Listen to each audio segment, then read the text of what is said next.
Hello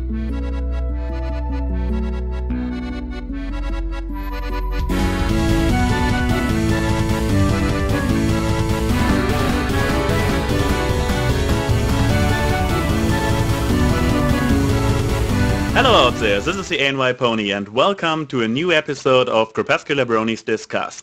Today we are going to talk about our personal, or in our opinion, best and worst episodes of the 3 seasons of MLP so far. And today with me, as usual, Byter. Blarg. This was not Byter's face, nevertheless. Then we already got to see PastAnalysis, welcome back. Hello. And also an old face, CyberPwn3, again with us. Hello, Cyber. Heyo. Oh, and it's Pony, but either way. Oh, sorry. like DJ Pony, that's kind of where I was getting it from. Ah, okay. So, I would suggest we talk about our personal highlights and low points of the show. And I would suggest we start with one of the guests. So, who wants to go first? Cyber, do you want to start first, or? Sure. Either way, best or worst? Either, you feel like, I think. We will take it apart anyway. Over the entire seasons, the one episode that, no matter what, always rubbed me the wrong way, no matter how many times I see the other episodes, it's, I'm pretty sure everyone will know this, Too Many Pinkie Pies.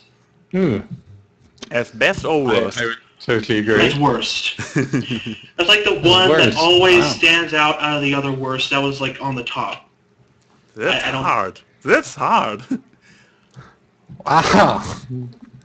Of all the Dave Polsky ones, that's one of the best. Wow. Actually, it's one of the worst. Okay.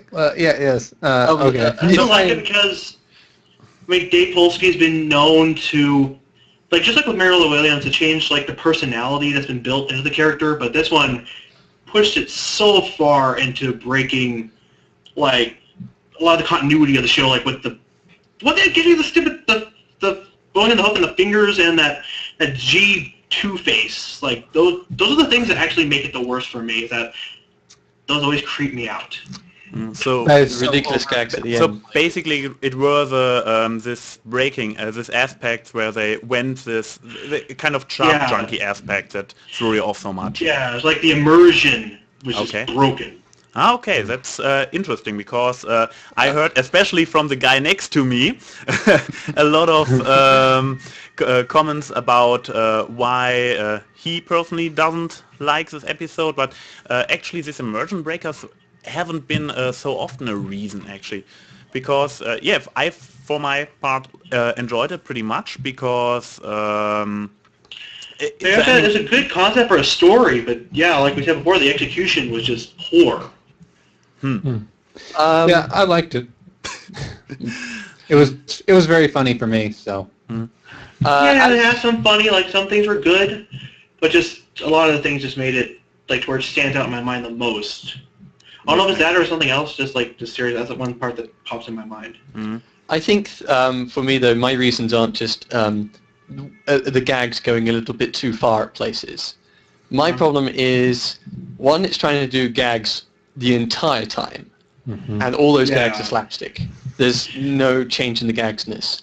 And two, as the same with the Spike episodes, it completely degrades one of its characters for the purposes of said slapstick throughout the episode. Once again, I said season 3 was like the slapstick episode, but yeah, Too Many Pinkie Pies was the one that stands out the most. Yeah, my problem with like Too Many Pinkie Pies is that you've taken this character who before has been quite an empathic individual, who actually had some depth to them, which made them didn't make them just plain annoying, and completely forgot about that and made them a destructive individual right from the very get-go. Just put the annoyance level up to full for that episode. You see, what I can get is when you say it is annoying for you personally, this is an argument I can't really say anything against because it's kind of a personal opinion thing. When this episode rubs you the wrong way, you kind of dislike it, that I can see. But when you make this comparison, I agree on a certain level that Pinkie's character and her development was a little bit simplified, but if you take, for Not example... simplified, more kind of degraded. Yeah. Yeah, Yeah, but the because moral, when you're though- watching the whole season and you grow to learn what her personality is, and then it's just cut down like that for slapstick. It's just like the immersion is just pushed down because of how much you've learned about yeah, her. exactly. But What I where said I on my was, initial... where I was going What- with this is like an episode, for example, just for sidekicks, where the wrong one, the other Spike one, Spike at Your Service, where his At Your character Service. got Yeah. not only reduced but really displayed wrongly. Well, it did display wrongly, because never before has Pinkie Pie harmed or annoyed others so flagrantly, which is what she did at the beginning, bumping into others and never apologizing and rushing off at random, leaving others confused. Yeah, I can understand, like, part of the thing I was thinking of, like, he had this idea to where the clones are just like her raw personality or raw emotion. Like, it's not her, but it's like her essence kind of thing. And I understand. But that makes me think, is that her essence is just being annoying, but that's not what I think of her. That's not her essence. Like, her drive before was explained perfectly in the Smile song. Exactly, yes. She lives to make others smile, and she tries to do that to the best of her abilities. She tried, but then the clones don't make them smile, to just basically make everyone upset. Well, the whole thread through that episode is the fun. But Pinkie Pie previous seasons, I wouldn't think is the type who would be so absolutely retarded to be obsessed with fun like that. Yeah. No one has. I can't think of any possible psychological mindset where being so obsessed with fun actually makes sense for a non-cloned individual. What do you think of the moral, though? Like, I mean, the moral is kind of simplistic as well. You know, finding out who you can spend time with. Isn't that something that she might have already known? Maybe. You know. Yeah, She it's probably like, would have already known that as well. it's like a lesson that could have been, like, she probably already knew before. It's like, just like this needed a lesson to show. The conclusion doesn't really make use of prior characterization. Before, she's always been chosen very empathetic. The reason she throws parties is because she's socially competent, knows logistics, and likes throwing parties for people. And she has a great memory for names, birth dates, and whatnot, and obscure information.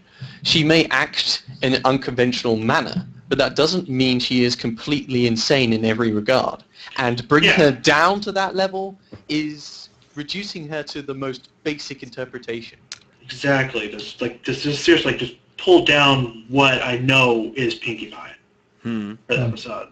An analogy, sorry.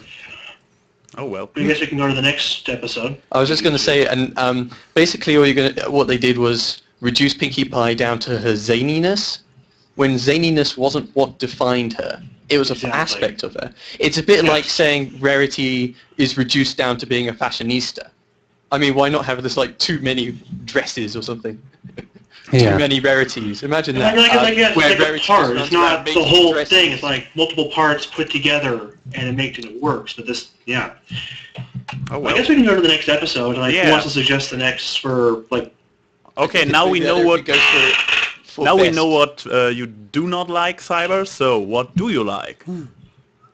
My best episode. I think I have a few. Let me think of the one that pops in my head the most. I believe it would have to be. I had this idea. Maybe someone else could try while I'm thinking about it. Can I try to remember like the actual one? Sorry. Okay. So, worst or best? Which one should I do? Give us your worst. Okay. Well, you probably, I might get some flame for this. My least favorite is currently Stairmaster. And the reason why I hate Stairmaster is because it does two things that I just, the episode isn't bad the entire way through. It's just, it's what it does at the very end, which kind of ticks me off. For starters, I hate how they go with the moral. They what they do with they give a moral which I don't think they give a lesson to Fluttershy. I don't think that they should have given.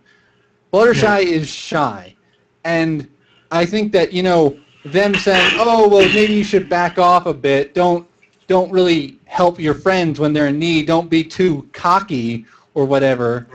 I think that that's kind of reinforcing a negative trait, which is that she's very shy. It's kind of... Yeah. Well, I understand with, like, Stairmaster, like, what I can say is it's not the worst or best, but I liked it at certain points to where, like, from, like, the same as Dragon Shy, like it showed that even though she's shy, she's willing to help out those in need, but it's not as pushed as it was in the Iron Will episode. Yeah. Well, like, she helped someone in need, and I just feel like at the very end, they had her be like, oh, I shouldn't have done that. And yes, she shouldn't have done that, but it's reinforcing a negative trait. The only thing I mentioned, though, is that the way it tried to show her in the wrong originally in that episode, in the sense that when she first took on the kids, she thought they would be just like that her talents for animals would just directly appropriate across to them. Yeah. And she was just like, yeah, it should be easy. And she found out that that wasn't the right thing. The point of the moral at the end, the way it came across to me, was that they were saying, you know, you should treat children as people rather than as animals, and that she was in the wrong for trying to do that initially. Yeah, I mean, she... Wait, yeah. I don't remember her using the stare on the Kingdom Crusaders, did she? No, she used it on the cockatrice. So why are you saying not to do it like on people and on animals? Like, she never did that, so... No, but she, that's what she says in the beginning. She's actually like, when she talks to Rarity, and it's like, oh, I'm good with animals. Kids I can do kids as well. So she actually makes a comparison.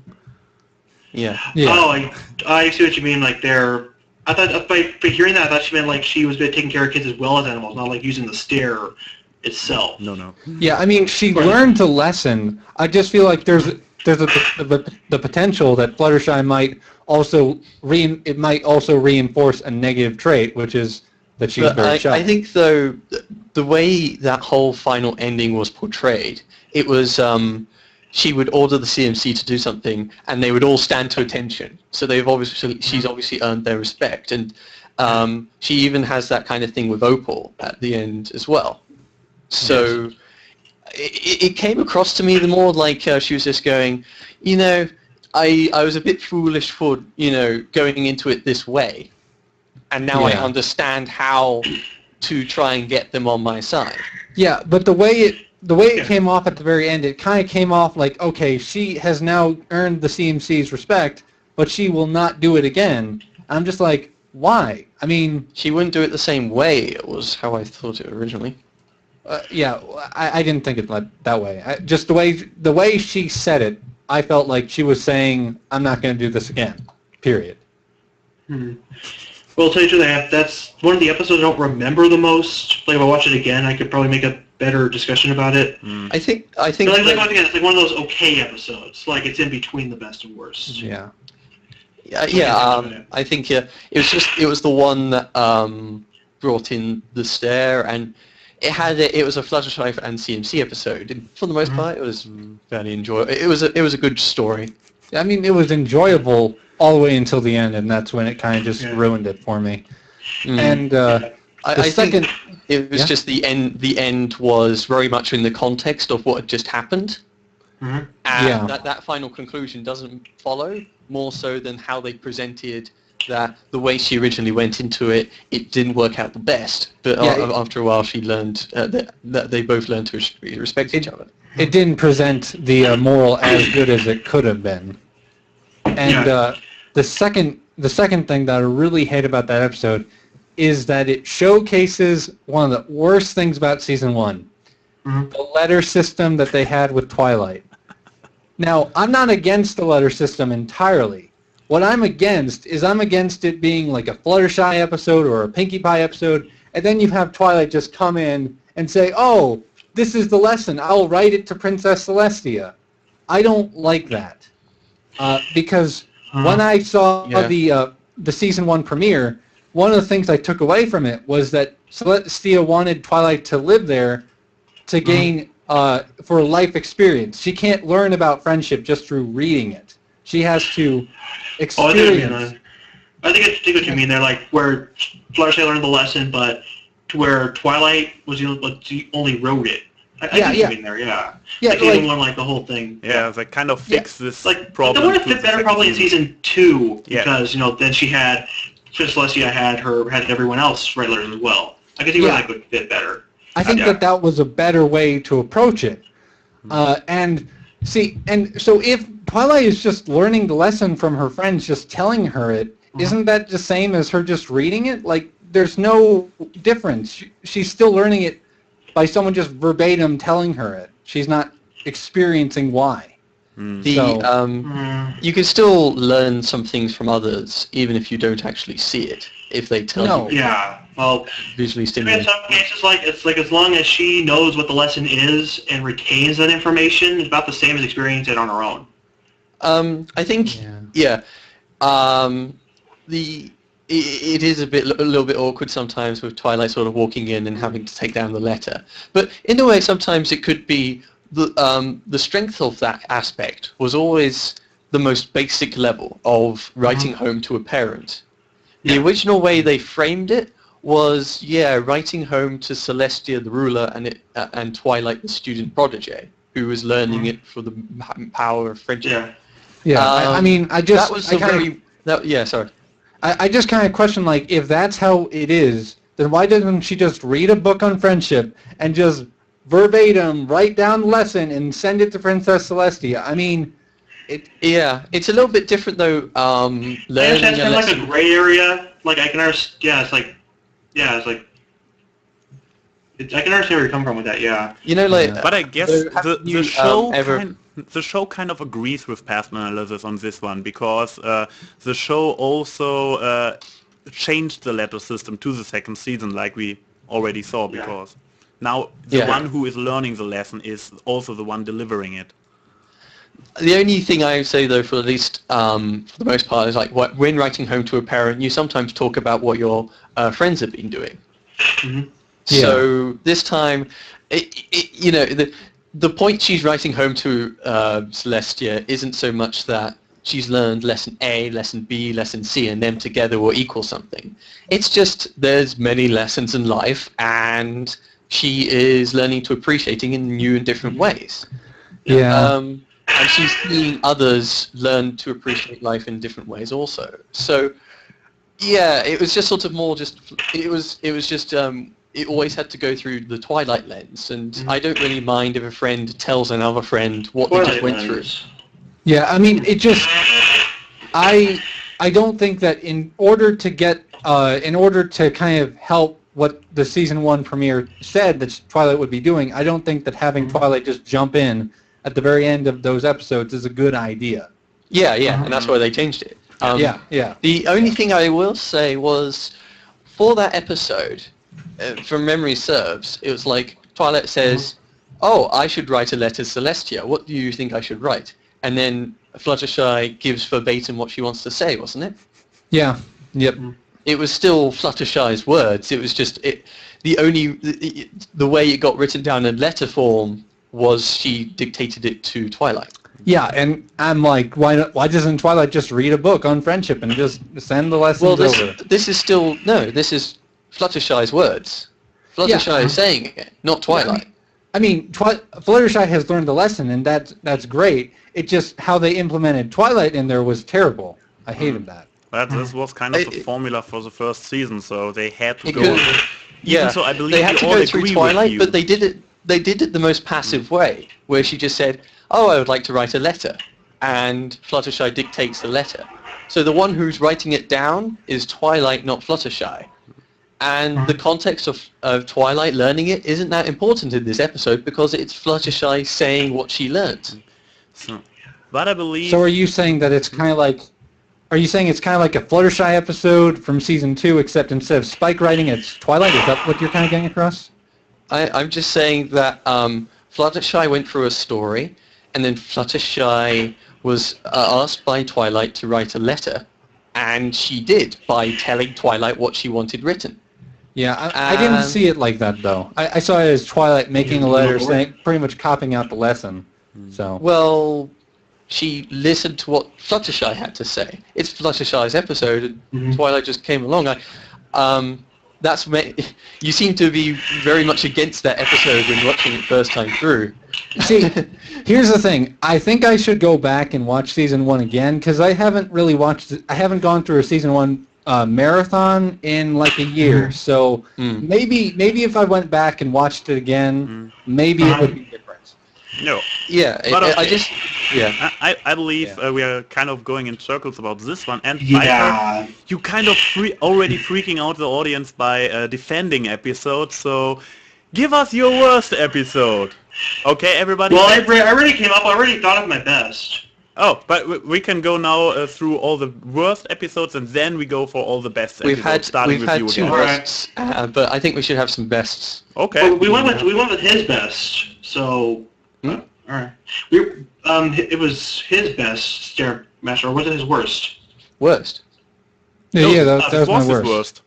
Oh, He hates okay, I thought Stairmaster. it was his best. Okay. Well, what's your best? I want with some balance. Genau. So, Cyber, give us your best. Mine or Sure. Cyber's? Well, I have a couple, but I think the one I could say the most about is it's not just one, but actually two. It's the Counterlot Wedding. Any reason? Wait for an upcoming review. It's like brings a lot. Okay. Well, I guess I could say it's like not one thing that makes it good for me. It's like a couple things like brings Princess Cadence and Shining Armor, which like basically some of my two favorite new characters. Brings Queen Chrysalis, which I believe is a very well done villain with what she does.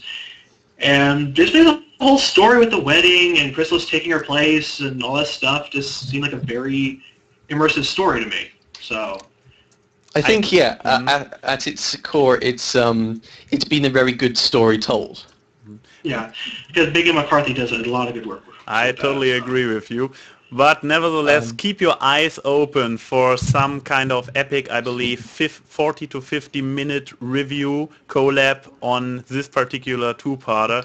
Yes, Anthony C. hates it. Yes, Anthony Z hates it, and Brony Curious and him are beating this episode down for about 3/4 an hour. I can't wait seeing it. Oh, that's going to be so enjoyable. Oh, yeah. The thing is, while watching it, it hasn't got much of a character arcs in it. A lot of the characters aren't actually doing that much. Not much, but it basically wasn't meant for just them. It was basically to bring out the new characters, Chrysalis, Shining Armor, and Cadence as part of the canon, and I think they did it pretty well with that episode. Well, I think it was the main thing that you spend most of your time with is one, preparing for the wedding, and then two, having all that mounted up suspense because of Twilight running around. Twilight worrying about her brother, but nobody listening to her, and then at the end of it she's right, and it leaves with that cliffhanger. But like just the feeling of Twilight not being able to convince her friends that she's right the whole time, and we don't know until the next episode what happens. That's like one of those things that grabs you. The thing is, though, I will say, is that it's a story well told, but it doesn't really matter what the characters are. They just have their roles in the story. There's not much. You could sort of, as long as Rainbow Dash the Rainbow Dash is doing a sonic rain boom, as long as Fluttershy is doing something with the animals, you could switch out their colors and personalities and backgrounds, and the story could still play out the exact same way. Yeah, but I feel they made this like I don't see it like a lot of episodes are based all around the characters, but then there are some that are just based on certain ones, and sometimes they work, sometimes they don't. But based on the story itself, I didn't feel like it needed the others as long as the immersion, like the feeling of what's going to happen next was fulfilled. I would argue that it's been 2 seasons building up of a majority of slice of life episodes, where we see them going through a lot of situations and having a lot of character arcs and moments. And we should sort of be immersed in the show at this point. So even though the characters are kind of flat themselves, it's about the story and what they're going through. It's very much an action story.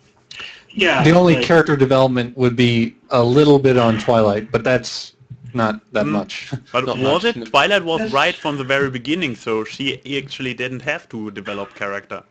Well, like at the very end, Twilight is like, it's good to trust your instincts, and that's a little bit of a character development. I mean, it's very small, but it's still. But even though she did so in the very beginning, already her beliefs were confirmed throughout the episode. Even though she had. Well, she started to doubt herself, though. Yeah. Yeah, she did at the end when she was saying she was sorry to Cadence, but then she gets sucked down into the crystal caverns. Yeah. Like, they're like, oh no, like what's gonna happen next? Is she gonna get out and all that? Like, that worked pretty well to grab you for the next episode. So the only thing is, cliffhanger, yeah. You can't even afterwards. I'm not sure if it's kind of odd. Like, it was her instincts completely on the hammer. Was it right for what she did? Just sort of running up in the middle of the practice ceremony. Is that the best time to show everyone else this? It's not. I mean, I can understand that a lot of people be able to take it in a much better approach.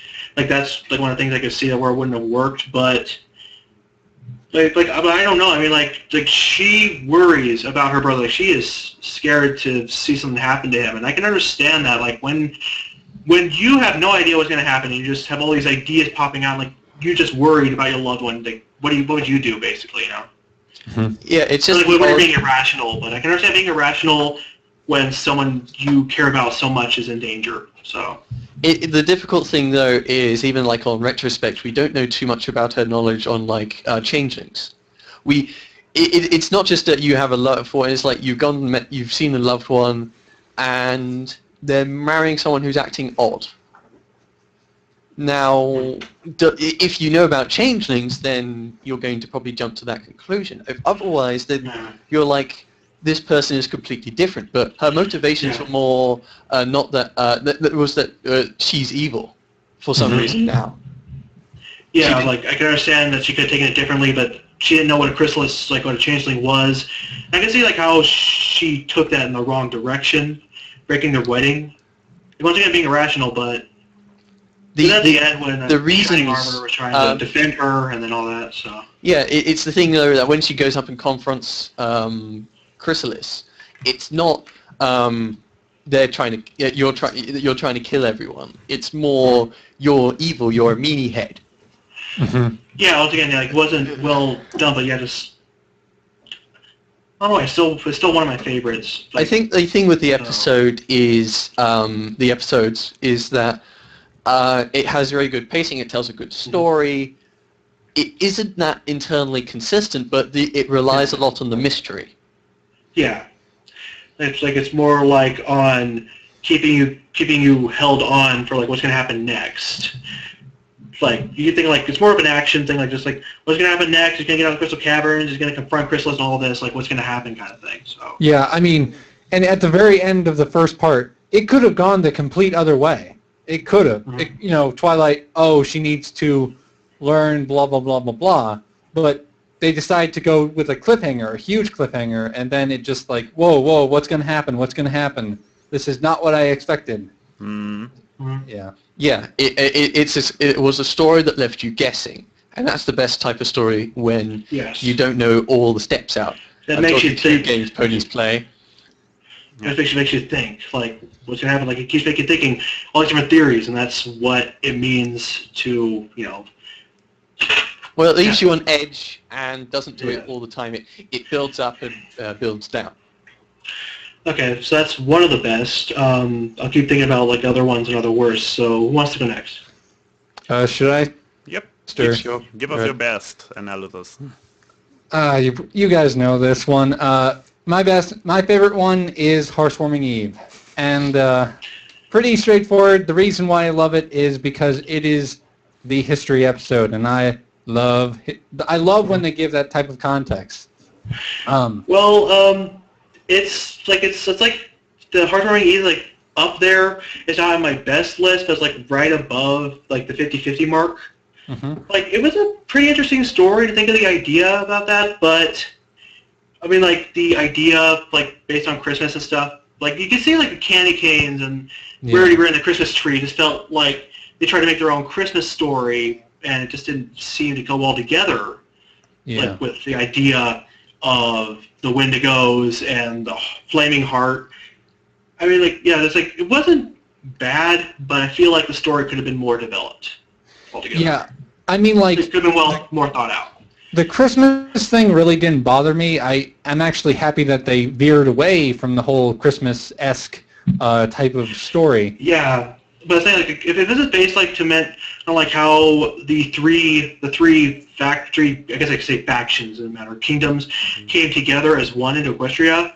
Where does the Christmas tree come from? Where's the star? Where does the candy cane? Like, where does those come from? In there? Like, how would that go with what that's going? You can also ask the same question about Christianity. Where did all that stuff come from? And paganism. That stuff, I can understand just saying like symbolism of fertility. Making a fictional story with elements from a well-known religious story kind of mixes. It's like kind of like oil and water kind of thing for me. Yeah, well, like the point I was trying to make with Christianity was that the Christmas tree did not come from, you know, the birth of Christ. It did not. Nothing. It is not related to that. Like it's appropriated from past cultures.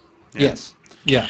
So I mean, in regards of I can see what you mean for going there. Yeah, I can kind of understand that now when you put it that way. Yeah. And in regards of MLP, I would also say they put familiar elements in there, so the viewer can make the connection to our own real life holiday.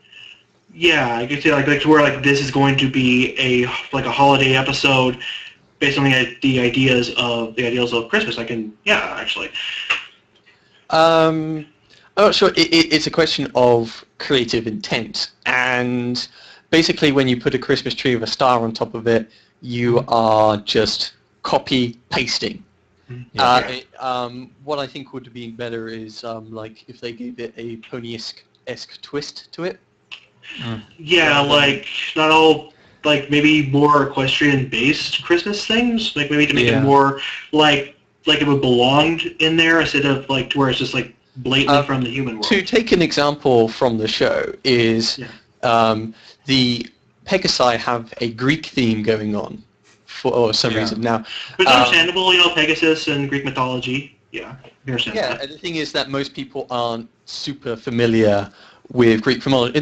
They've seen, you know, the pillars and many people who saw Disney's Hercules would understand what they're talking about. Like, well, actually, it's taking. What I'm saying though is, it isn't just taking modern life and applying it to Equestria. It's taking ancient Greece and applying it to Equestria, and that's more devoid. It's more distant, but it's an interesting culture to put into a modern context. Yeah, and that's one of the big things I like about this episode is that it promotes creativity. You see something like they establish the three tribes, and then you can guess, you can come up with a lot of headcanons. I'm coming up with a lot of them. I saw yours. They're actually very well done, actually. Oh, thanks. Like yeah, like that is what I love about it. It so promotes history headcanon, and that is awesome. So yeah, what I don't really get much is it's like based on the holiday episode, like Christmas stuff. Like, where do the Wendigos come from, and the Flaming Heart? Like when it pans out at the end, you see the Flaming Heart above the castle. Is it always there, or is it like only there at that time of the year? Like, how is it made, or is it like there forever? Like, that's kind of thing that got me guessing. Like, what was the deal with that? Yeah. Like, if this is based off a holiday, like, is that all around, all year, that part is above the castle or not? Yeah, I have no idea how that could be. Exactly. That's what pushed me down to, like, where it's, like, right near 50-50, but still higher, so. One of the big criticisms I've heard about the episode is that they throw in a Celestia Luna flag at the very end, and that leaves a lot of people questioning. Oh, yeah, that's right, because this was before they became the princess. It's like, where did that come from too? Now, damn it! I'm just realizing I so have to rewatch all the old episodes. I can't really take. That's kind of like what I'm doing here. Yeah, until season 4, I'm actually going to. There's so many details I don't. I'm actually going to do that. I'm going to watch all of them again, like right before season 4 comes out in winter. So like to winter. Yeah, I'm kind of already pretty familiar. Right. I'm already kind of planning a season 1 and 2 marathon because of all the reviewing. I'm so super familiar with season 3 and every detail, but Me That's too. in the Like scene. season 1, season 2 are the ones that I am just forgetting about. Season 3 is still in my head. So Yeah, especially Yeah, I really I want need to watch do a a seasons comparison. 1 and 2 Yeah. marathon as well. Yeah, so. yeah. What I was going to say there, the Half-Swarming Eve. It's mostly exposition on the ancient past, and it doesn't. Despite all the amazing past equestrian headcanon, it doesn't have much to play in the show itself. Like that's all in the distant past, and it doesn't play anything here now. basically, yeah. The characters don't really learn too much other than just a sense of togetherness at the end, I guess. Yeah, Yeah, I mean, the main story doesn't play anymore in the rest of the series much. Like the lessons there, but like the aspects of like what was shown in the play are kind of like thrown out a bit. and that just comes down to what you want in an episode. I mean, if like that episode, I've heard other criticism by Voice of Reason that it does not teach, like the characters do not learn anything, and that just comes down to what you want in an episode. If you don't want an episode that just focuses on the past and does not really elaborate on the characters, then it wouldn't be a good episode for you. That's the thing. The way they did it was a good concept. Like it had ideas. It wasn't that well executed, but the ideas were there and they were pretty well done. But I could see like when they had to do it. Like one of my rules, like one of my unwritten rules, is that no matter what cartoon is made, there has to be a Halloween episode and a Christmas episode. They have both. They're both like really good, but the ideas were not there. But to make a holiday episode, that was actually pretty good. Like not perfect, but good. So I think it was an alright episode. It didn't push very far in terms of it didn't have any real character arcs. It doesn't have too much of a story. Like you could see it coming from miles and miles away. You got the antagonistic ones and you got the protagonistic ones. Yeah, but it's not that far in your face. It's pretty subtle, like not completely, but that had a pretty good balance. But, what I was saying though is, and that's because it's no, you go. I was going to say, it's an ancient exposition story where what happened in the past doesn't play into the present. It hasn't got much relevancy other than, I like the main six and I like seeing them perform on stage about the past. Yeah, I mean, it's a history, not a story episode.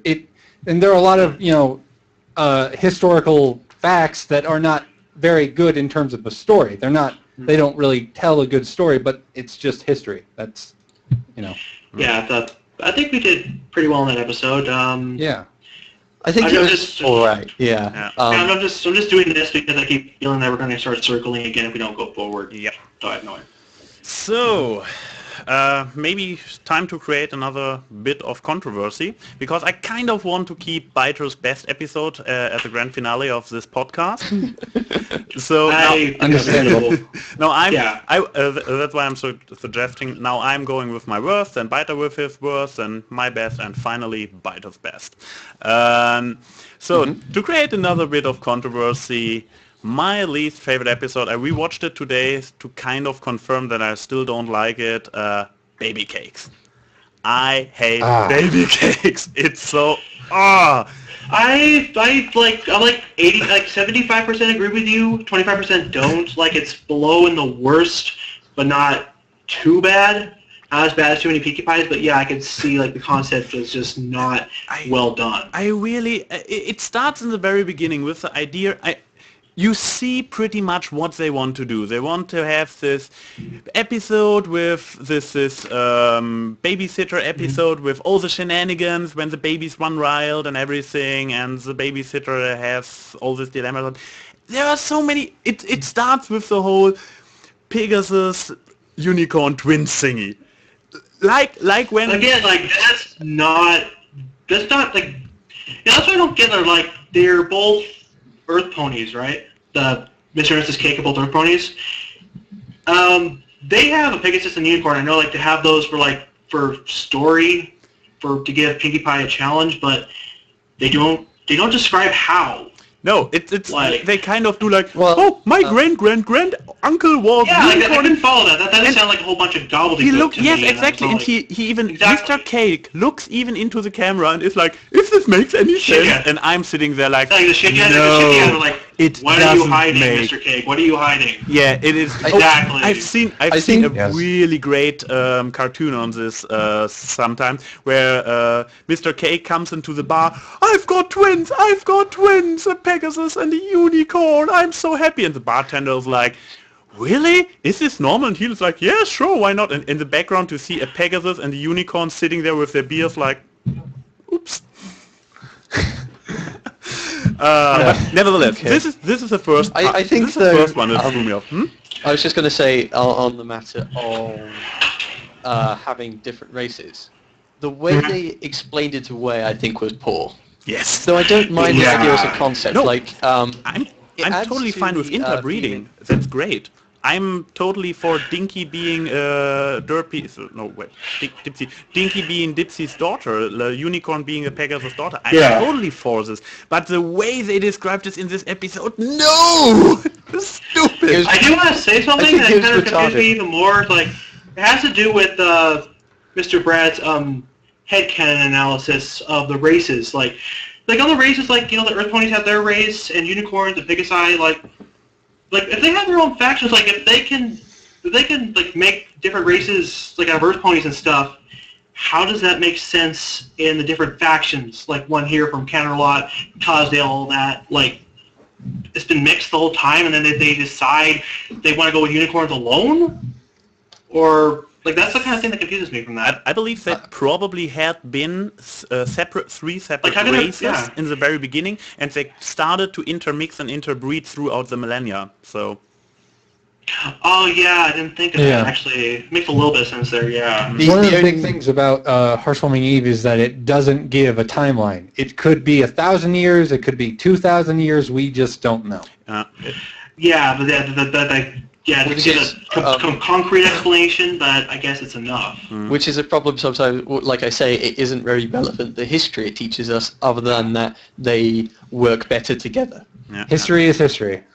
But okay, I only got Well, that- one of my hate points across. There's so What I was much gonna more. say, on the matter of... One more thing, if that's Okay. okay. No, Or you go. Go ahead. thing. The only thing that doesn't make much sense when everything is so interbreedery is Cloudsdale, because that can only be functionally utilitarian to Pegasi. Yeah, I said that only Pegasi can walk on clouds, and Cosdale is a cloud city. No comment to Star Wars. Yeah, I guess explanation for this one would be that even so they started to interbreed, there are still the kind of center where they came from, where Like the city still exists after thousands of years. like yeah. for There's a, example, to get back to our beloved Apple family, Byter, like the Apple family still consists mainly out of Earth ponies, and so Cloudsdale still is populated mainly, okay, necessarily because of the lack of solid ground, but so there are still areas where the races are still kind of separated. I guess. One thing I will mention is that we don't know too much about Cloudsdale. The only places we've seen is where they work, so it could be a workplace destination more than anything else. I'm thinking here that, like, you know, best and worst episodes, now we're going toward how pony races are made. Maybe we should go back to the main topic.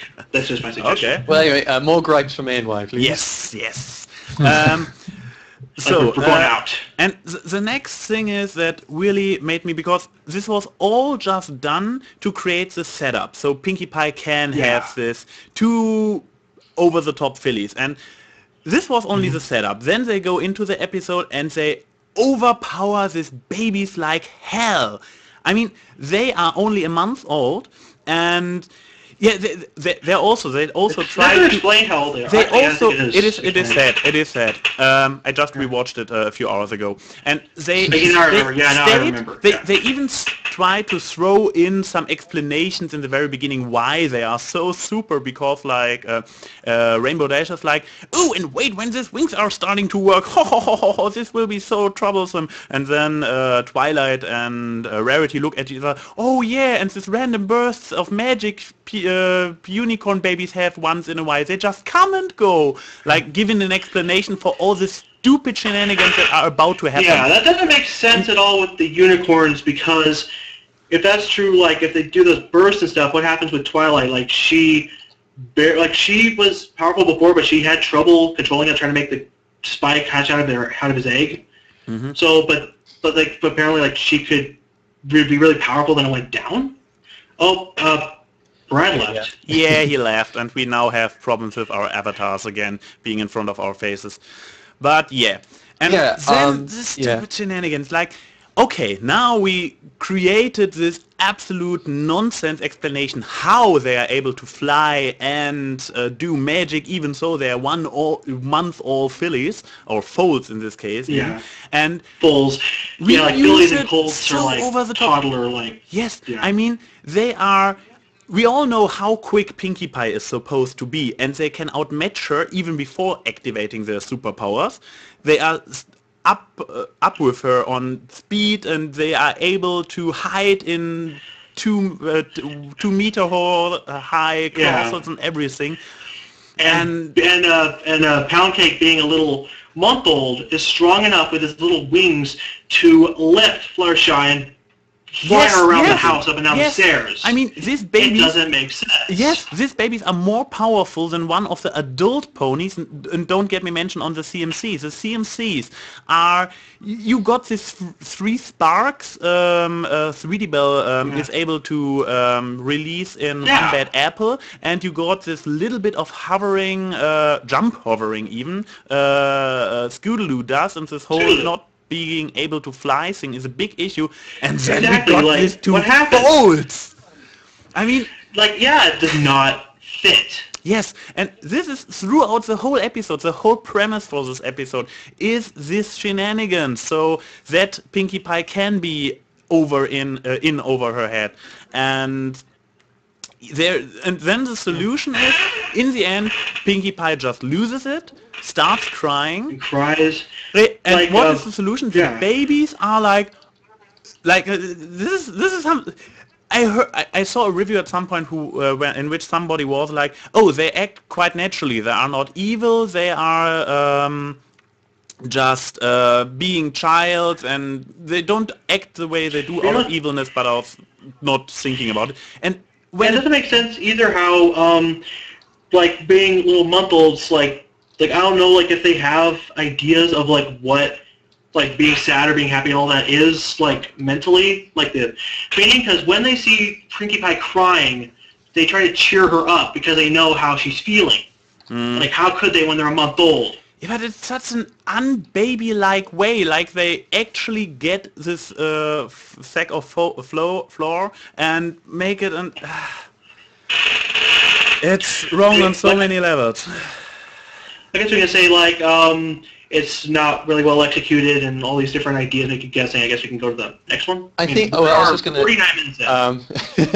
I have actually had a chance to cut it. Sorry. Yeah, he's rejoined, so you have to move the avatars. I would say, the whole supercharging the babies and doing lots of crazy stuff for the humor was. The thing I will say about it though was it was an interesting concept, at least for a Pinkie Pie episode. Just Pinkie Pie and some babies and learning responsibility. And as a character arc, I did like the concept and the execution of Pinkie's arc. It was just that she was surrounded by so much craziness. And ironically, it reference back to too many so much forced. So much stuff forced. Isn't it ironically compared to too many Pinkie Pies, at this time Pinkie Pie is the least chaotic and odd thing in the episode? Yeah. Do we want to move forward, or do we want to keep going? Because I'm just... I don't know. I did like some of the... I did like some of the screenplay there in that episode as well. Like, there was some very spooky moments. Yes, I know. I also... Yeah, sorry, I was going to say, but those moments were always about, like, you know, you open the closet and weren't they, like, above her or something? Hovering eerily. Yeah. And like, the chew toy with the noise. Like, I like the aspect of the chew toy. Yeah. Actually, the baby on the ceiling reminds me of this one movie. I don't remember what it's called. I'm pretty sure people are going to say it in the chat. It's that guy, I believe, was on like crack or heroin, and when he's on the bed, freaking out, and he sees the baby walking on the ceiling, and looks at him. Like, what scene? What is that? What movie was that? I give the chat a moment to respond. But yeah, that's the thing. Train spotting. What's it? Train spotting? Transporting? Train spotting. Train spotting. I'm going to quickly Google it really quick. Okay. Yeah, but this actually, yeah, what Byter says, I have the feeling I should like this episode more because they throw in these dark elements and, yeah, usually I'm all in for give me something spooky, give me some dark stuff, give me some psychological terror, and I'm like, ooh, yes, that's good. And even so, they really draw this horror movie-like dark corridor with the curtains in the wind and the shadows and the squeaking noise and everything, and close up to Pinky's scared eyes. At this point, the episode already lost me, and I can't enjoy these really nice moments. So I hate it. Yeah, if they, it would have been more interesting actually if they had created this horror story within some constraints where they didn't supercharge the characters. Yes. If they didn't do that, then when things start going awry, it becomes much more eerie. There's something with your sound. Brad, it sounds like a fan's going on your mic. Yes, sorry about that. My computer crashed, that's why I left. Sorry about that. Okay. Right. I had an idea that probably was what happened because you didn't say bye or anything, you just abrupt, so I had an idea what was But happening. nevertheless, Byter was saying something. I said that if they had worked within some constraints, it might have actually made the epitaph of the horror and Pinkie Pie's arc actually be much more meaningful. The way it was more though that Pinkie Pie went for a good arc, surrounded by two crazy superpowered babies. And the way they mixed horror and comedy is kind of another peeve of mine too, but that's just a little one. I like it. One thing I'm going to get in about Baby Cakes is that I think it's kind of like the opposite of Stairmaster. Like, what it does is it's terrible the entire way through, but it does something good at the end, which I do like. It actually gives a lesson that I think is appropriate. That is a good lesson to give to Pinkie Pie versus the lesson that they gave to Fluttershy. Yeah, the lesson was good, but when you base the lesson alone as the good aspect, but then the rest of the story just didn't make sense, it's not really much to make it a good episode. The story does not, the moral does not save it, but it's still... Yeah. I don't think it's a problem with the arc that Pinkie Pie is going through. I think the Pinkie Pie's arc and that conclusion do follow. The big problem is the supercharged babies. Yeah, like, I agree with you there. Like, yeah, Pinkie Pie learning this lesson and the lesson itself, were the good parts. It's just the way she learned the lesson with the babies just wasn't spot on at all. I mean, the action she went through was all right. It was just the fact that she always had to, try and restrain the flying one, and it would fly around when that shouldn't be the way. Exactly. So I think we got that. If was trying to look after them and they were normal, then it might have been when things start going a little bit crazy. It would have had a lot more meaning rather than just boom, they're super powered. Okay. Have we done Brad's worst, Brad's best yet? Yes, we've done. Yes. Yeah. Okay. So the next one I believe is Byter's worst. we're gonna Byter's worst, then your best, then Byter's best. Oh, we're gonna go back and forth. All right. Anyway, Byter, your worst. I have kind of a suggestion what it might be. I have no idea, but I'm excited to hear it. Byter, have you seen Red Cord's Players Top 10 list of Season 3? No, not yet. Oh, okay. I guess you are going to talk about the number 1 spot on the list. Yeah, I would probably say that would be the worst one is Magical Mystery Cure. Yeah. Magical Meh.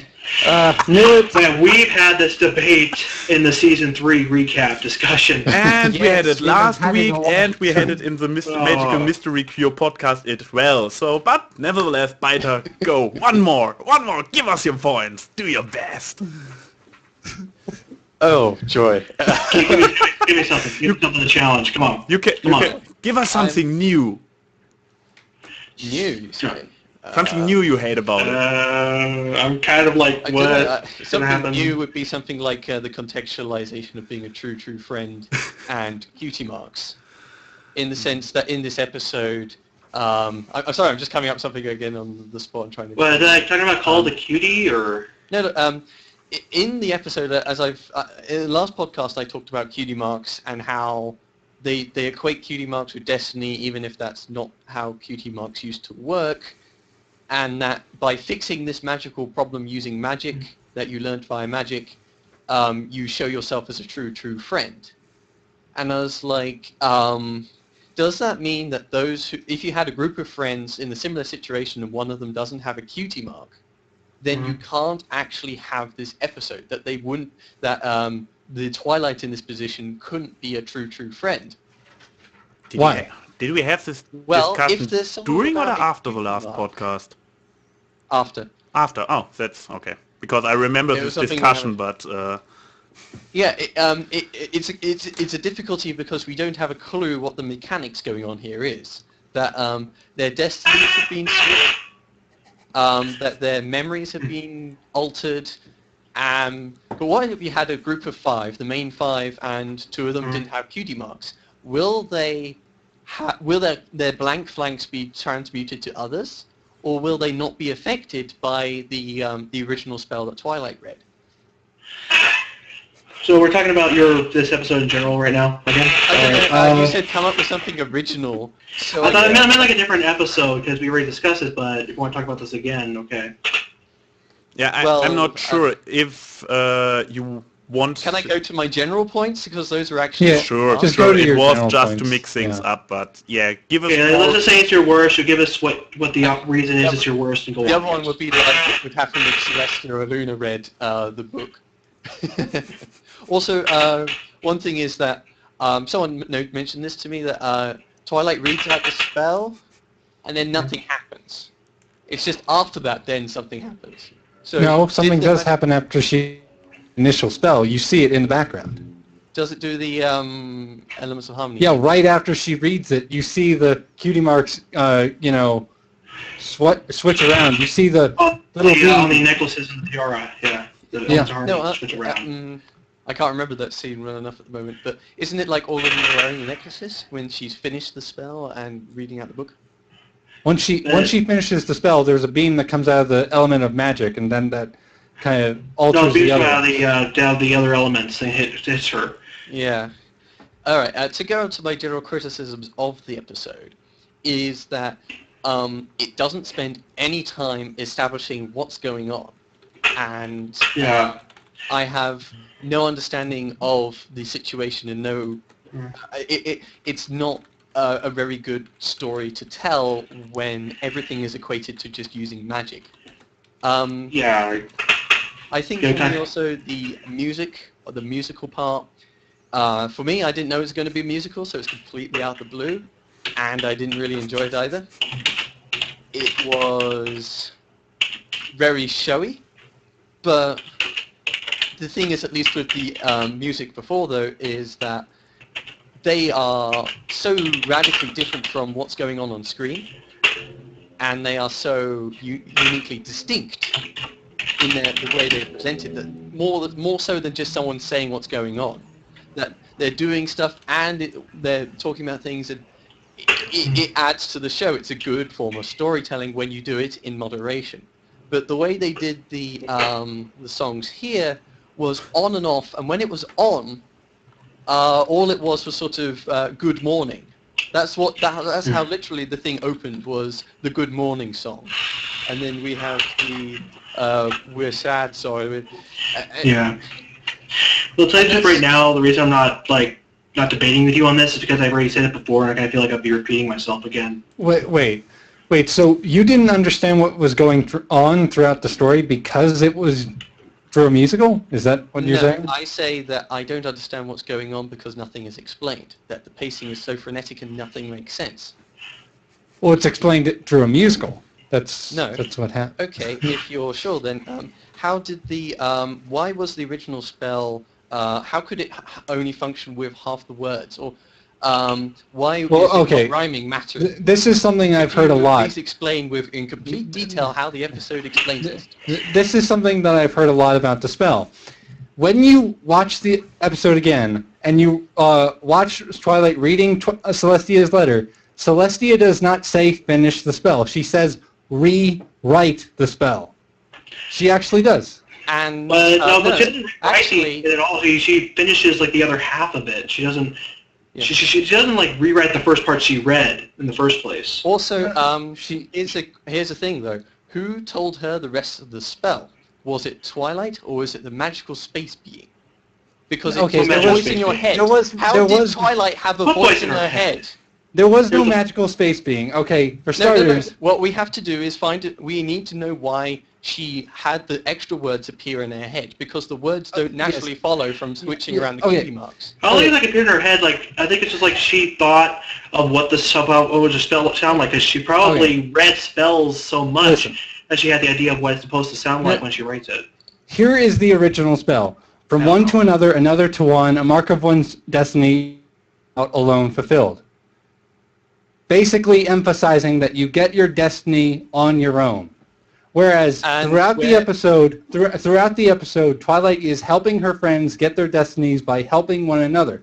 So they are not getting their destinies on their own. And at the very end, she's done and the True Friend song is over.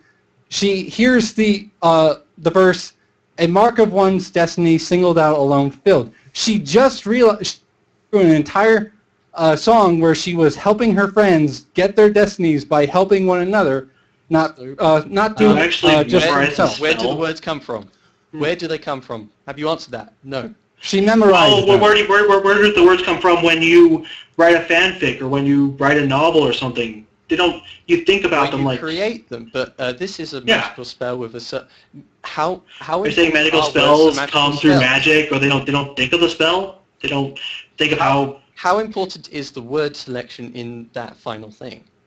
I have no idea if that even matters or not. I really don't.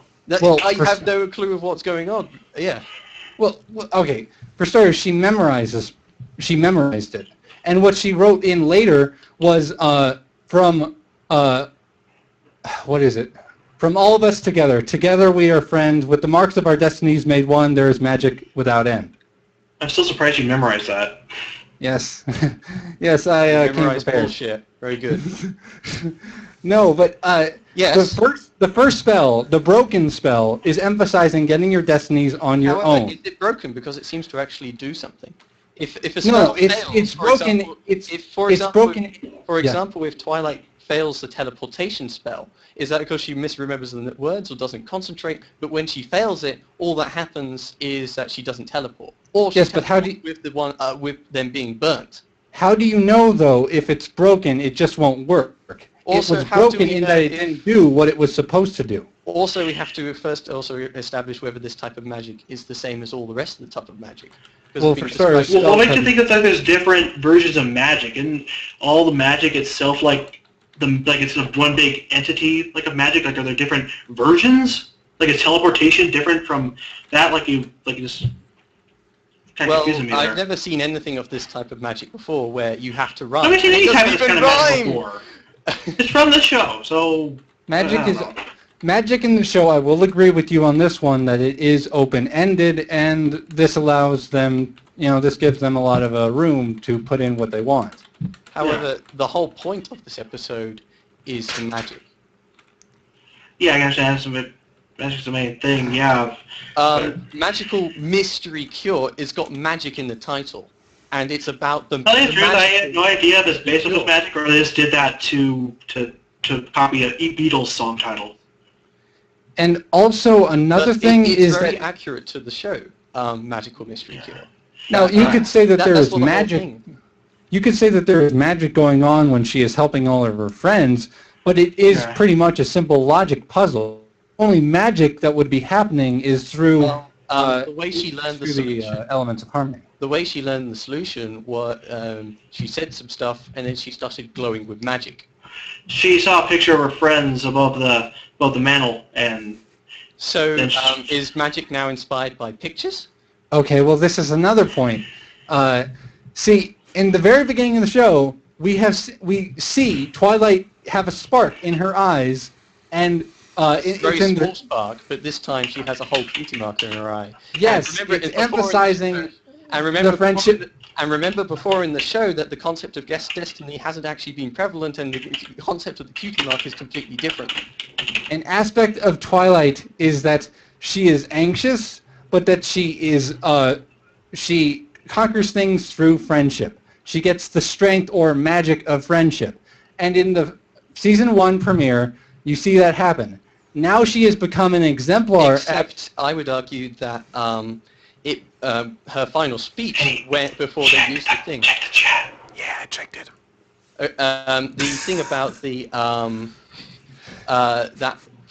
premiere though was she said she was so pleased to see them, to know that they were there because they were her friends, that they were all represented as a group together, harmony. It isn't all around Twilight. It was about them as a group. Yeah, she gained courage because she gained she gained the magic of friendship because her friends, the group of her friends, were coming. No, and she realized she is so good at it now that when she sees a picture of her friends, she gets, she becomes even more confident and starts to glow. I mean, because people normally glow when they get confident.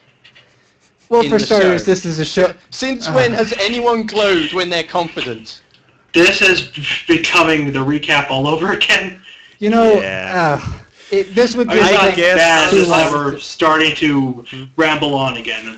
I guess, Past, you got your chance to go against Byter on Magical Mystery Cube. By now, nobody could crack his hatred for it. What I've always said, though, is that the show has been about, and this is your complaint about, isn't it, with the letters, that the show isn't about Twilight's letters, it's everyone's lessons. And that putting it through Twilight's lens is always, at the first season, was sometimes a little bit contrived. And that's the thing. Sometimes you have... I was going to say, it's about... Sometimes you have... Yeah. It's about the main 6, all of them as equals, as a group of friends. Now, well, sometimes you have episodes learn something. Other times, like this episode, you have them being tested. And I will admit that is... Who was testing them? How? Yes, Why? she was... But no, all she did was read an incomplete spell. Was that the intention of Starswell? And why did Starswell make a spell that changes cutie marks? Was that his intention all along? Or did he get bored when he wrote the spell? How is this a test if we are unsure? And I understand there are questions that are left unanswered, but... Did Celestia's letter say to go to that final page of the book? I guess if we continue talk about Magical Mystery Cure, Cyber will lose it. I have an answer to all of those questions, but for the sake of time, I'll have to get back to you on that. This sounds like a fair point. Hour mark, so... Exactly. Now, let's talk about something... We haven't heard his best yet. Yeah, let's talk about something... We haven't heard Anycaster's exactly. best yet either. My pony. I'm just Anycaster on here. I'm just so used to saying any. I'm sorry. But no Byter, sorry we disagree. But I'd love to talk about it with you later. So exactly. I would like to hear the bullshit. I'll be here too after the live stream. All right, let's move on. Exactly. So this one, I guess, my best one will be rather uncomplicated. It is quite popular, so not very creative. My favorite, because featuring my favorite baddie, is Return of Harmony. I just love the way Discord is able to Discord everybody. Like, we had this. It is less a reverse of their character traits. It is more a reverse of their elements of harmony they represent. And the way he did it, like they all get extrema throughout the episode. It's visually very appealing. It has a very interesting antagonist. It's on a psychological level interesting and entertaining as well. So yeah, my favorite. Yeah, what I'm saying, like I had like a couple of best episodes. That was also one of the best I liked. Like because it brought out Discord, which is also a very well-loved villain, but it's not much of a villain, more like a prankster. But it's still committing chaos, but it's not like hurting people. So He was still antagonistic. Yeah. Yeah, but it's not like they're really bad, like wanting to take over the world or all that stuff kind of thing. But like, he sort hurting of people. did the new chaos capital of the world. Well, it's just pony. I guess I'll go far from there, but yeah. I can also say like the idea of like the element of harmony being altered by Discord. It's like the same thing Magical Mystery Cure did, but it was much better used for the story. Yeah, than Magical Mystery Cure did. I will admit Magical Mystery Cure was very lazy in its reattempt of the same story arc, except it added in Destiny bullshit. Yeah, but like having the god of Discord, like the god of Chaos, actually be able to alter the personalities like that, change the elements, seemed like a better way of changing how the personalities are because it's actually not changing the elements themselves; it's changing their personalities. Actually, yeah, I don't really like the attempted pattern spotting of this episode where we go, oh well, is there a framework where this spell is flipping one particular aspect of the characters? For the most part, I would argue that Discord, for the most part, is doing whatever he can do to try and subvert the main six. Yeah, but he has a much better way of doing it than what is described in the other episodes. So that and also here's a question: if it's subverting the elements and Twilight is the element of magic and magical destiny, then when she went grey, what does that mean? Well, it says that magic was friendship. When she was losing her friends, that's kind of what happened. Like she was losing hope of getting her friends back, and that's kind of like how she's. Yeah, so it's kind of the opposite. No. Yeah, sorry. How's the opposite of magic? No, friendship is magic. When changing the friendship, like the friendship is like doing whatever you can to keep your friends and to help them out. And when she was losing hope and losing faith to be able to help them, that's like how she was like getting reversed. Yeah, but friendship isn't magic in the show. You're contradicting the show's title. Yeah, because the show's title doesn't actually follow from the majority of the show. It is in the first episode. The element of magic is based because she learned how to be a friend. She learned that friendship from the other five. The way it came across, though, was that the elements of harmony is powered by them being friends. That it's the friendship of them. It's not. It's saying it's an element in itself. It's not saying that's the main element. Well, you're saying friendship is magic. Is that friendship equals magic? Because it doesn't, and it doesn't operate like that. For example, like Verity in her going towards the rock thing, when suddenly her horn glows and she's pulled towards the rock, is she particularly charged with friendship? No. And how? No, it's based on her cutie marker diamonds, and it's shown that like they're based on their skills and apparently rarity. The rare gems on her cutie mark apparently, yes, you can find rare gems as one of her talents.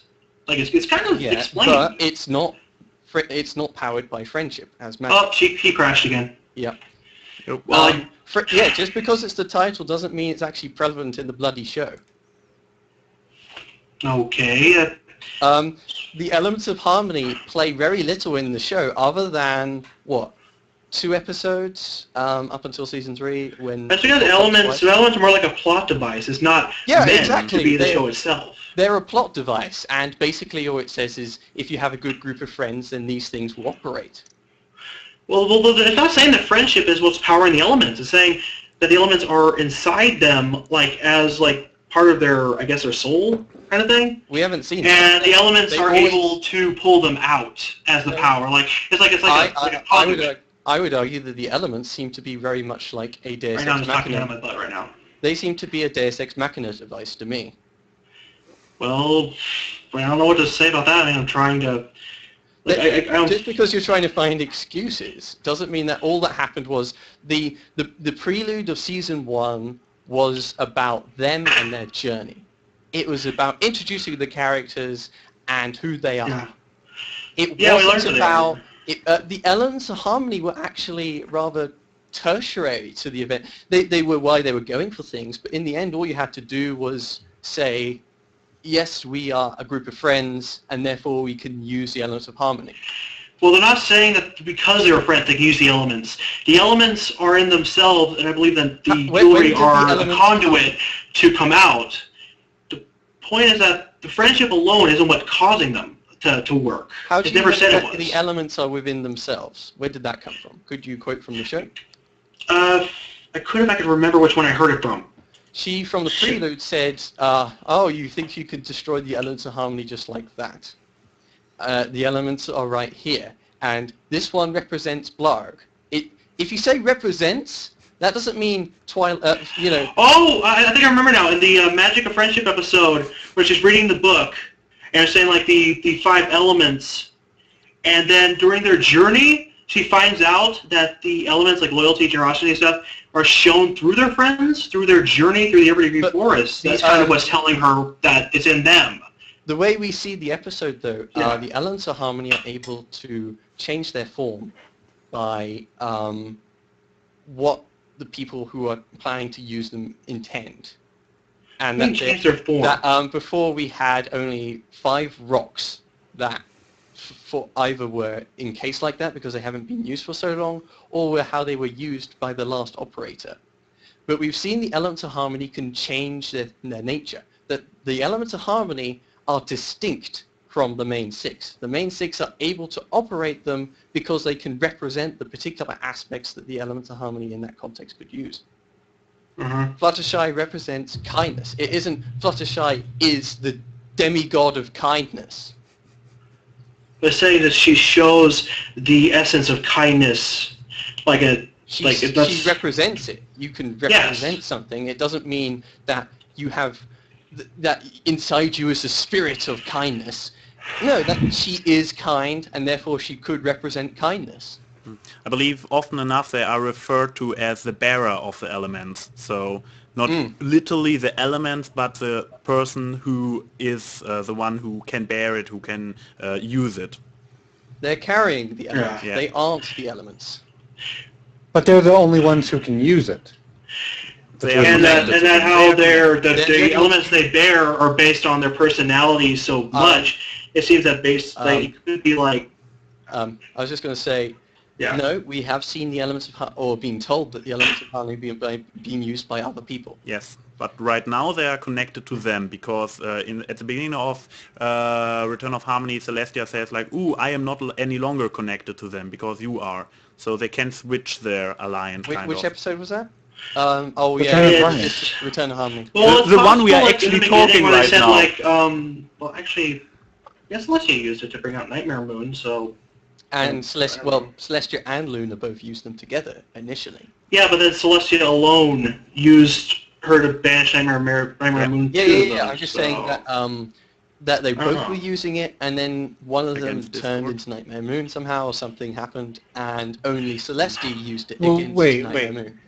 How do we know, though, that Luna at any point used it? All we know that was she was vanquished by Celestia. We don't know that she ever used it.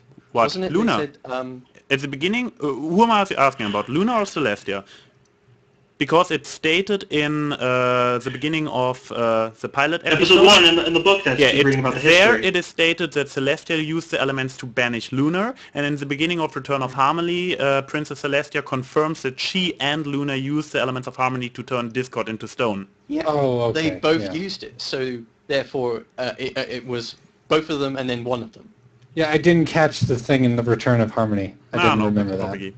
So, but question is, are we kind of... It's never really explained exactly how they became the 6 bearers and why Celestia can't use them anymore. It's never really explained. And personally, I didn't really think it needed to be. The way the elements of harmony worked within the show was, well, first off, they gave our characters super importance when they were very much average people, and the majority of the story was average people. The majority of the thing was actually slice of life. That for some reason in the preludes and epilogues, for some reason they pick up the elements of harmony and become action heroes. It's actually been, along with Twilight's supposed importance, the weakest part of the show. And emphasizing that in the finale is the absolute wrong, most boneheaded idea to do. That You are doing a show about slice of life, about people, about friendship. And we are kind of degrading it with digressing. making your people deities. What? Byter, The strongest way the elements of harmony can operate is as a Deus Ex device that they can change from one owner to another. That their power is linked to how much the group that operates them can represent harmony. So, okay, but I guess we talked enough about Return of Harmony and so on, And because there Magical is Mystery Cure. still one very big question everybody wants to know. What is an episode that actually is not only liked by Byter, but called his favorite? Bum bum bum. I would very much purposely use the term favorite. No, stop it! We can't hear him. Cyber. I would. I was doing a drum roll. Sorry, that was that loud. Sorry. All right, go. Okay. I would very much use the term favorite Okay. because it's not necessarily the best, but When did you even have a favorite? it has one thing that makes it the most awesome episode ever. One aspect above all the others that I actually love. And that is... With the suspense. Come on. Cyber. I like milking suspense. And that You're like episode- Bravo TV right now. Like Cyber, stop interrupting him and let him talk. I'm sorry. Okay. I want to know this. I do too. That's what I'm saying. Go. My favorite episode is Owlswell the Entswell. I knew it! I knew it! I had an idea. I guessed right. And the chat goes crazy. It's a bit annoying in regards to Spike eating gel, but there is one thing that I love about that episode above all else. Owls. It has owl wishes in it. It's an owl wishes episode. Oh my god, are you serious? Yes, it's got a badass owl in it. Like, it's all about, the whole episode is about how epic Owlwishes is as a librarian and how it makes Spike jealous. And then Spike walks off and it's like, ah, silly Spike. And then Owlwishes comes along and saves him by battling a dragon. What? Wait, can you say the last part again? I kind of, my headphones went off a bit. I just say that it's an epic episode because basically it's all about Owlwishes being awesome, and Owlwishes then uses his supreme owl powers to fight a dragon by making it punch itself and stuff, and then running off into the night. Well, technically, yeah, he was able to distract the dragon enough for Twilight to be able to he get made Spike the out of dragon there. hurt itself. Yeah, but saying that not Owlwishes alone, but Twilight with Owlwishes together. But yeah, I can. But who was the one going up toe-to-toe? Owl versus dragon, one-on-one. I'm and not came saying out you're the wrong. picture. I'm just saying not Owlwishes alone, but yeah, it's a pretty cool idea. But then Owlwishes using her fitting a sight, and then apparently the dragon loses them in the trees. He can fly. He has like huge wings. Can he fly up and find them? Or is it too dark for the dragon as well? Well, it could fly up, but you're in a forest and you have tree cover, Yeah. so it won't be able to find you anyway. Yeah. And Yeah, but Oswald and Oswald is a good episode. Not my favorite, but still, it's a good episode.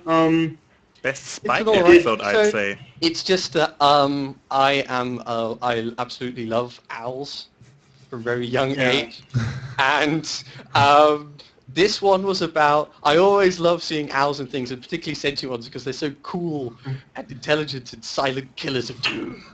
And this one has a librarian owl who fights dragons. And that's why I always say every single epilogue or finale, why don't they bring Owlwishes and he can go toe-to-toe with Discord or Sombra or whoever? Oh, you British people and your Harry Potter-esque like a love for owls. I did not even think about that until now.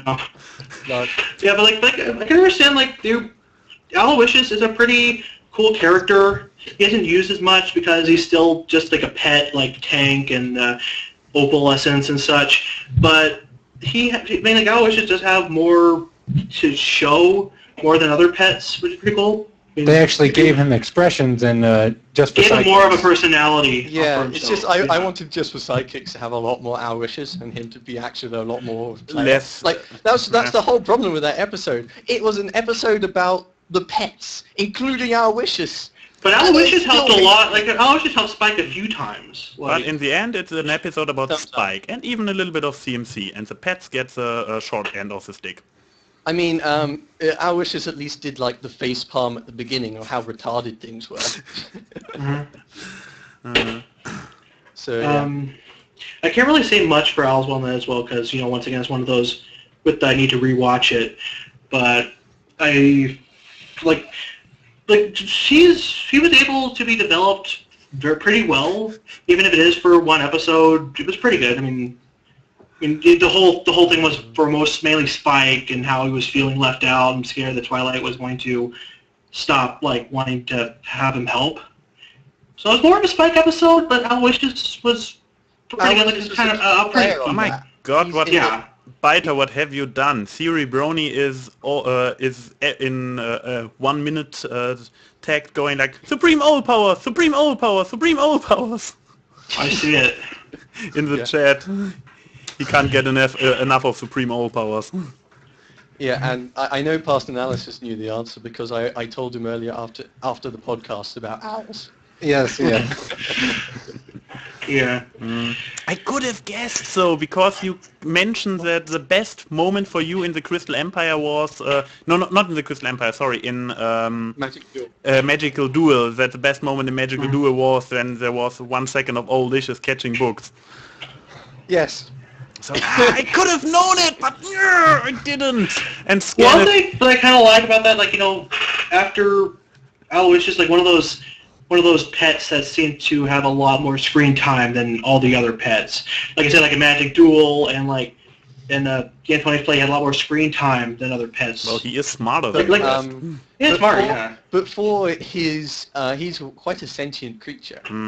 He could be so much more of a player. Yeah, he isn't even really a pet compared to the others. I mean, he is number 2 assistant. Animal. But we are getting into, I'm getting into hating just for sidekicks mode again. So, God. Well, the reason I think is they think of more as a pet because it's just for sidekicks. I don't know if I said that he was also taking care of Aloysius as well as the others. Well, are we going to take just for sidekicks as a progressive showing of people's characters? No, we've been here for an hour and a half, and I'm starting to go, ugh. Yeah. It treated everyone there as pets, and the animators did more to make them act than the writers did. Yeah. The episode could have been a lot better, I think, if they just took out Spike and had it be not a silent episode with just the Spike, with just the pets, maybe. I don't know how they do that, but it'd be a pretty fun episode to watch. Yeah, I think well, it's a huge emphasis on Spike being an asshole is the problem. Which one? You're talking about just for sidekicks or Al as well? He kind of is always when he is the main character in an episode. So it depends how much that is his fault though. Sometimes, like the jealousness of the Owl's Will the Ends. Well, it wasn't so grating because he's built up so much. He makes mistakes. I didn't find those mistakes as too incongruous. I could relate to him in this one better. Yeah, when he learns the book. It were understandable problems. Yeah, and then even then, when he hides it, it's not. He isn't given time because Twilight's calling him out of the door. Yeah, I mean, in the Aloysius episode, he is learning a new lesson. However, in the Just for Sidekicks episode, he is relearning something that he already learned previously. But now we're going back to that episode. No, I guess we are getting, we kind of got through all our best and favorite episodes and worst episodes. Yeah, kind of, unfortunately I cannot say much about Owl's Will because, once again, I have not watched it in a while, and it's just not one of those episodes I have that much idea on as other episodes. It's not a particularly one of those so-so, like slice of life things, just like, okay, it's an episode. It's but I not guess particularly special, but it's an owl episode. Yeah. Yeah. And I guess it's kind of interesting. We got 4 different people here with, and we actually haven't got one kind of case where 2 were like, oh, that was my pick as well. So I think it's quite interesting how many different opinions there are about what makes an episode good, what makes an episode bad. We kind of got into this. What are the circumstances that made us like or dislike certain episodes? So I hope it was an interesting discussion for the people watching as well. I hope so too, with the rambling on. I really hope we didn't lose anyone. Well, and I thank the 3 of you for the for a good discussion. And I guess see everybody next time. Bye-bye. Right, bye. It was good to be back. Loved it. Same.